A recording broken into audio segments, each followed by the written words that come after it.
ખેડૂત મિત્રો તથા ડીલર મિત્રો, આર્કોન સીડ પ્રાઇવેટ લિમિટેડ અમદાવાદ વતી આપ સૌનું અહીંયા લાઈવ નિદર્શન આર્કોન સીડની પાંડવ વેરાયટીમાં સ્વાગત કરું છું। અહીંયા આપણી જોડે ઉપસ્થિત ખેડૂત મિત્ર છે, એમનું નામ પૂછીએ। શું નામ છે સાહેબ આપનું? બળવંતભાઈ બેચરભાઈ।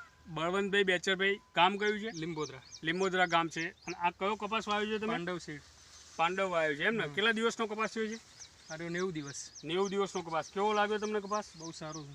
ચૂસ્યા બિલકુલ ઓછા છે। આની અંદર અત્યારની પરિસ્થિતિમાં જોઈએ તો જનરલી કપાસની અંદર માલ એટલે કે જીંડવા ઓછા આવેલા છે, પણ પાંડવની અંદર તમે ગણી શકો છો લગભગ 60-70થી ઉપર જીંડવા આવી ગયેલા છે। અહીંયા આપણે લાઈવ લીંબોદરાની અંદર પાંડવ વેરાયટી જોઈ રહ્યા છીએ આર્કોન સીડની। આ વેરાયટીની અંદર બિલકુલ ચૂસ્યા ઓછા આવે છે, જીંડવાની સાઇઝ પણ મોટી છે અને જીંડવા પણ અઢળક આવેલા છે। આભાર। આર્કોન સીડની આર્કોન ગ્રુપ કરીને ચેનલ છે, એની અંદર લાઈક કરજો, સબસ્ક્રાઈબ કરજો અને નવા તમને અવનવા વિડીયો જોવા મળશે। ધન્યવાદ। ધન્યવાદ।